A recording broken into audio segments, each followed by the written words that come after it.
Chicken Pallipalayam நம்ம நாமக்கல் ஈரோட்டில் கிடைக்கக்கூடிய சிக்கன் பள்ளிப்பாளையம் இன்னைக்கு சிங்கப்பூரில் கடல் கடந்து இன்னைக்கு நம்ம பண்ண போகிறோம் செந்தூரன் ரெஸ்டாரண்ட்டில். அதோட மெத்தட் எப்படி பண்ணுறோம்னு காட்டுறேன். சிக்கன் பள்ளிப்பாளையம் பண்ணுறதுக்கு நாலு இன்க்ரீடியன்ஸ் தான். நல்லெண்ணெய், தேங்காய், வரமிளகாய், சின்ன வெங்காயம். ஹைங்க, சிக்கன் பள்ளிப்பாளையம் ஈரோட்டில் தொடங்கின இந்த பள்ளிப்பாளையம் சிக்கன் இன்றைக்கி கொங்கு நாட்டில் புகழ்பெற்ற ஒரு சிக்கனாக ஆயிடுச்சு. அப்படி என்னென்னு பார்க்குறீங்க. இதோட ஸ்டோரி வந்து நான் உங்களுக்கு கடைசியில் சொல்கிறேன். இதை எப்படி செய்கிறது முதல்ல பார்த்துருவோம். சிக்கன் பள்ளிப்பாளையத்துக்கு முதல்ல நான் நல்லெண்ணெய் தான் எடுத்திருக்கேன். நல்லெண்ணெய் நல்லா காஞ்ச பிறகு நான் சோம்பு போட்டிருக்கேன். சோம்பு நல்லா வெடித்து வந்த பிறகு வரமிளகா விதையோடு தான் நான் போட்டிருக்கேன்.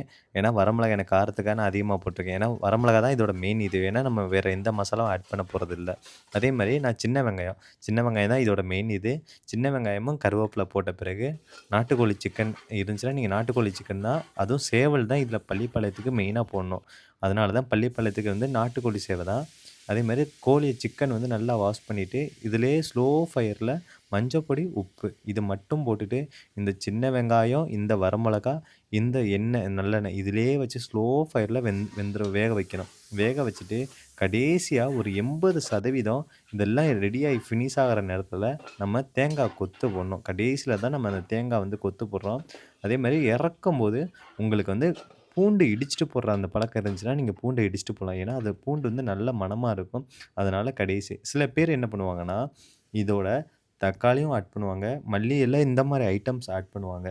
இது அவங்கவங்களோட விருப்பம். ஆனால் இதோட ஒரிஜினல் மெத்தட் ஸ்டோரி எப்படின்னா எண்ணெய் இல்லாம தான் இந்த சிக்கனை சமைக்கணும். இதுதான் ஒரிஜினல் இது. எண்ணெய் இல்லாமல் சமைக்கிறதுக்கு தான் பள்ளிப்பாளையம். ஆனால் இன்றைக்கி நம்ம டேஸ்ட்டுக்காக நல்லெண்ணெய் இந்த மாதிரி ஐட்டம் நம்ம சேர்க்குறோம். அதே மாதிரி இந்த பள்ளிப்பாளையம் சிக்கன் இன்றைக்கி கொங்கு நாட்டில் ஒரு புகழ்பெற்ற உணவில் இதுவும் ஒன்று ஆயிடுச்சு. அதே மாதிரி இந்த பள்ளிப்பாளையம் சிக்கன் யார் யார் சாப்பிட்ருக்கீங்க, என்ன உங்களோட இது அப்படின்னு சொல்லி கமெண்ட் பண்ணுங்கள். நம்ம அடுத்த வீடியோவில் நல்ல ரெசிபியோடு வரோம். தேங்க்யூ, நன்றி. அப்படியே பிடிச்சிருந்தா உங்கள் ஃப்ரெண்ட்ஸுக்கு ஷேர் பண்ணுங்கள். தேங்க்யூ. நம்ம அடுத்த வீடியோவில் பார்க்கலாம்.